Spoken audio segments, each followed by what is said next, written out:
dream about crazy cows and good cows. I mean, what are these cows doing? And then these cows eat these other cows. We'll do what people want to do. And I'm a people, okay?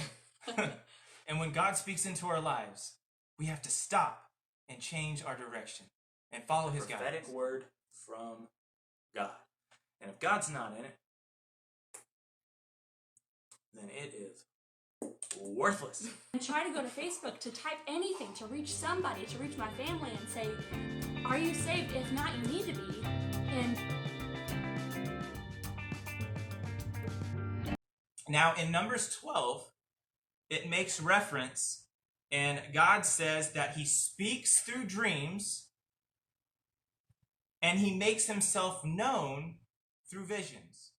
So the types of dreams are these three: prophetic dreams, warning dreams, and confirmation dreams. And also confirmation dreams can enlighten somebody about the truth. They confirm something in their lives, whether it be the truth, whether it be what they do. It can confirm all sorts of things. The Bible gives us examples on how God uses dreams. So let's look at those examples, okay? So the first one is about Abraham and Sarah and King Abimelech. And this is quite funny. So Abraham he meets King Abimelech, and Abimelech kind of asks him, who's this woman? And Abraham is fraidy cat, okay? It's his wife, but he introduces her as his sister. And so Abimelech takes her to his house, but they don't sleep together. But he's in bed, and then he has a dream from God. And God talks to Abimelech, and he says, Abimelech, I'm going to kill you if you touch Sarah, because she is already wed to somebody else. And he's like, what are you talking about, God? Abraham said it was her sister. What's going on here? And so God enlightens him and says, Abraham lied to you. It is his wife, and if you touch her, I will kill you. But I'm giving you this dream to spare your life because I care about you too. So this was a warning dream, and it confirmed his life for number one. I mean, if he didn't have the dream, he'd be dead man. But for two, it told him the truth. It revealed the lie. And it saved his life. So that's the warning dream. That's one of the warning dreams in the Bible. And I've had those warning dreams in my own life. Hey, don't go there. Stay away from that. Go this way. okay. And when Gideon had come, there was a man telling a dream to his companion. He said, I have had a dream. To my surprise, a loaf of barley bread tumbled into a camp of Midian. It came to a tent and struck it so that it fell and overturned, and the tent collapsed. Then his companion answered and said, this is nothing else but the sword of Gideon, the son of Joash, a man of Israel. Into his hand God had delivered Midian and the whole camp. And that was through 15? Yeah. No. No, it was not. And so it was that Gideon heard the telling of the dream and its interpretation, that he worshipped.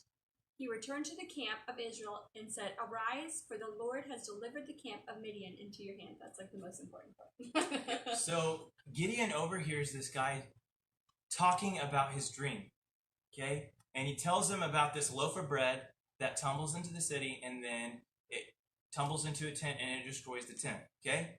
And God was confirming in Gideon's life that he needed to go to the city in which the bread had tumbled into and conquer it. And he was already thinking about it.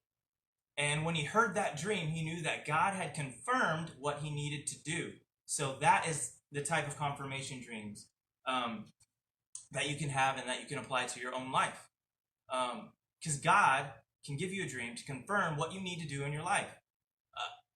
Could be about family, could be about a business decision, a work decision, what you need to do. In Genesis 37, 5 through 8, he has this story about some wheat, and there's, I think he had 12 brothers, so there's like 12 wheats, like stalks, right? Bells, whatever you want to call them. They're in a circle, and then he's in the middle, and the ones on the outside, they fall over. And his brothers already hated him, and then he told them this dream, and they hated him even more. But in the Bible, God uses them to interpret the dream. And his brothers grasped the meaning of the dream, and out of their mouth, they prophesied of their brother to rule over them. And this is a prophetic dream. So their brothers were like, yeah, obviously those represent us, your brothers. And you're saying we're going to bow to you? You're saying you're going to rule over us? Yeah, we're going to throw you in a pit and get rid of you later. But prophetic dreams, they reveal themselves later, right? And God needed that hate. He turned it into love later on in their lives, but he needed to save his people, and Joseph was the person to give that dream to, because he knew he could trust him with that dream. And that unlike his brother, just kind of like, yeah, right, you're going to rule over us, Joseph held on to those dreams, and he took them seriously. And if you have a vivid dream in your own life, hold on to it, write it down, okay? Now, during Jesus' time, he was taken before Pilate, right? And Pilate, the people were really mad. They wanted to kill him. And Pilate puts Jesus, and he puts this prisoner in front of the people, and he says, which one do you want to let go? Okay? We have an innocent man and a murderer. Which one do you want to let go? And of course, to everyone's surprise, they wanted to let go the murderer, okay? Because they wanted to murder. Now, in Matthew 27:19, Pilate's wife has a part to play in the Bible. And I've never heard a sermon that talks about this. So here we go. So Pilate's wife hears what her husband is doing, and that she is putting this innocent man before the people for them to make the decision. And she sends this word through a servant, and she tells her husband, why are you doing this? Why are you putting this innocent man before the people? Why are you even giving them an option? I have been tormented by dreams because of his innocence. Why are you doing this? And yet Pilate, even hearing about her dreams, he still lets the people do what the people want to do. He lets the people do what the people want to do. Another part of that is not always when you share your dream is it going to have the effect that you thought it was going to have. But if God gave it to you, you need to share it, regardless of what happens. The meaning is made known immediately. You have this dream and you know exactly what it means. Others, you have to seek out for the interpretation of it. You're like, I have no clue. This was a very vivid dream. It got my attention, but I have no clue what it means. Right? There was a log, there was a fly, there was this, then there was that. It was very vivid. I'm paying attention. It got my attention. Seek it out and see if it's from God. It's your job to seek it out. If you don't understand it, it's your job to seek it out. Read the Bible. Seek it out. Ask a friend that you know goes to, or if you go to church, tell people around you. Maybe one of them has the interpretation for it. And it's important to take those vivid dreams that get our attention and take it to heart. Because maybe, just maybe, if we apply it to the Bible, it could be a dream from God just for you. TV stands for television. Tele-a-vision. In Greek, it means tele is far, and visio is sight. So far sight. Society and are so important. In every movie that you see, there was a person that envisioned it in their mind. They wrote a manuscript. They got all these actors together. and they made this vision come to sight, right? And we enjoy those visions that they had when they come on the big screen. Visions are so relevant, and God has visions in the Bible just for us. They're words in the Bible, but he has actual visions for us to dream about, used to say, or to have, to tell us. That's why they overlap. But in every single vision, God makes himself known, okay? He makes one of those three things known about his person, his purpose, and his plan. And those are all for our lives. And I encourage you guys to study about visions, read God's visions. I mean, there's whole books of the Bible about visions. Revelations, right? It has some visions in there. Revelation. But yes, we got a VHS. Be kind and rewind. But Back to the Future. So we named this Back to the Future because we want more people to watch this. If we just said it was about prophecy, that usually scares people away. Because prophecy, in all reality, it's got a bad rap. It's got a bad reputation. But in the first one, they go back to 1955, and then they try to get back to the present time, but is the future then. So that's why it's called Back to the Future, because they go back in time, and then they're trying to get back to the present. In number 2, they actually go forward to 2015, which is so 5 years ago, and they're trying to get back to their present. And then in number 3, they go back to 1885, and of course they're trying to get back to their future, which I believe is 1985. For those of you who remember 1985, hit the like button, okay? I wasn't there.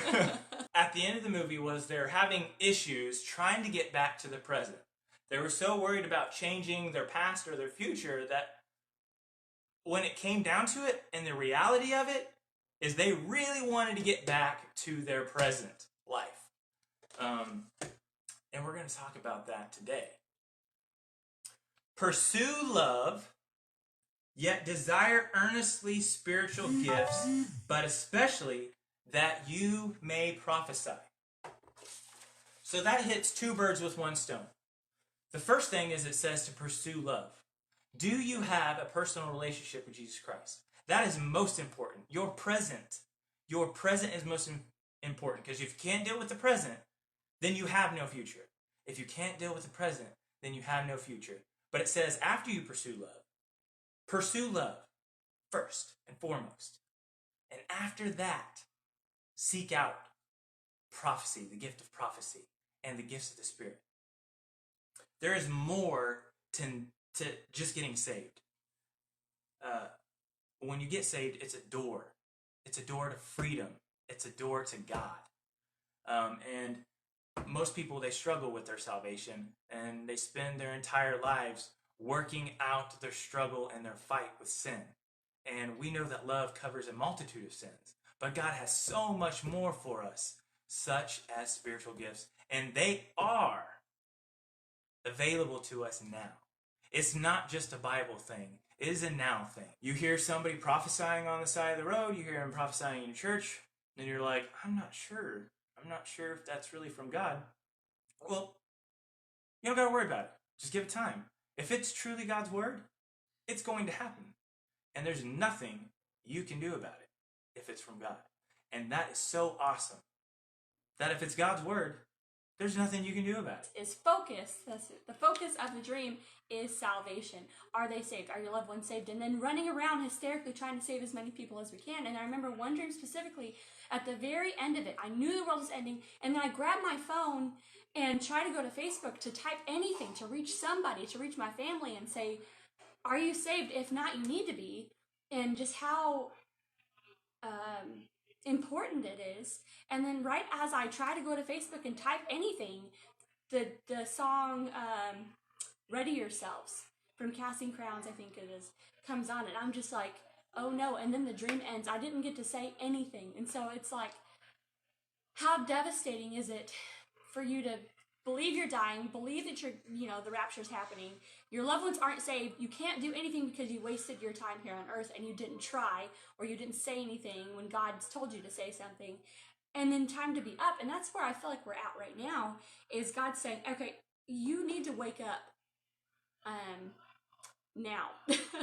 All the people that have been sleeping, all the people that have been on the fence, all the people that talk about believing in God but not doing anything. And I've had this thought of the hands and the feet of Jesus. It's just been in my mind for like the past, I don't know, year of, are we being the hands and the feet of Jesus? If we are, then why aren't we seeing more people come to Christ? Why aren't we seeing the things that God has stirred in our hearts come to fruition?